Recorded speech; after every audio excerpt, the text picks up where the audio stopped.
This is bad. Destiny 2 is flatlining because of the new mobile game, Destiny Rising, and it kind of stealing and siphoning all of the Destiny players over to the mobile game. Like a vacuum, Destiny Rising is sucking up all of the Destiny player base. And we can see here now that Destiny 2 is at sub 30,000 players in a 24-hour peak. Now this is week 7 of a new expansion, which is really bad, considering that there are 21 weeks in total from start to finish until we get Renegades, which comes out December 2nd. So we are at this point in time 1/3 of the way through the Edge of Fate. This season we're in right now is Reclamation. Like I said, it's 21 weeks long. We are 1/3 of the way, and we still have 2/3 more to go. And the population is already tanking to a level that is lower than we've ever seen before 7 weeks into an expansion, which shouldn't come as too much of a surprise because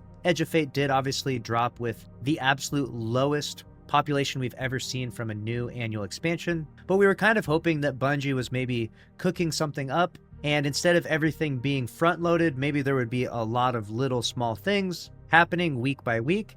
And it did feel that way for quite some time until we hit Solstice. Now we're kind of in this dry time and everyone has jumped ship to Destiny Rising. We do still have Ash and Iron right around the corner, and along with that will be the Epic Raid. Hopefully that will be the defibrillator to the Destiny 2 population, because it is in desperate need of it. Just how bad is it though? If we look at the 3-month timeline here, we can see that leading up to the Edge of Fate, we saw some of the worst drought in Destiny's history. The final shape aged like milk, and during the last month or two leading up to it, we saw some really low population numbers. I think the absolute lowest one is this one here on June 25th, 2025. We saw just 21,000 players on Steam, which is crazy low when you look at the all-time highs, like the final shape, 314,000 players, the Lightfall, 316,000 players, and the Witch Queen with 289,000 players. Obviously, all of these peaks were met eventually with valleys, but if you notice here, the valley that we find after Witch Queen,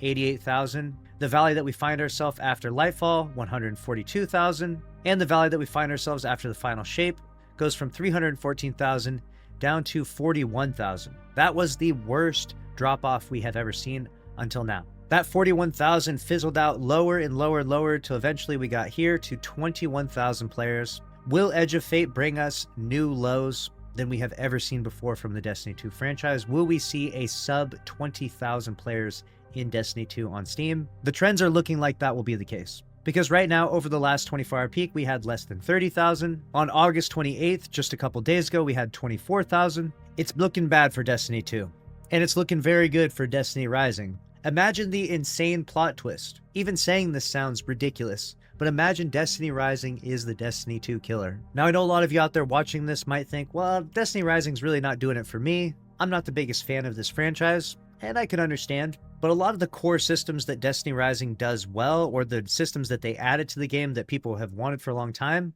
make that game feel like the developers are really listening to the community. Things like a ping system. Let me just give you a list of things that this game does better than Destiny 2. And keep in mind that this is a mobile game and it just launched fresh. It already has SRL, one of the most beloved activities from Destiny 1. Spare Racing League has arrived back in Destiny due to NetEase listening to the community and bringing it back. On top of that, it has complete Sparrow customizations, something that Destiny 2 does not have. It has more advanced and a better fishing system than you've ever seen in Destiny 2. It actually has clan housing. You and your clanmates can go to your own social space, decorate it however you like. This is something that has been requested in Destiny 2 for such a long time. It also has a built-in card game that's actually really fun and unique. There's a roguelike mode in Destiny Rising that doesn't exist like in Destiny 2. There's a new mythic rarity to weapons. And the list goes on and on and on. A lot of people have been convinced from all of this that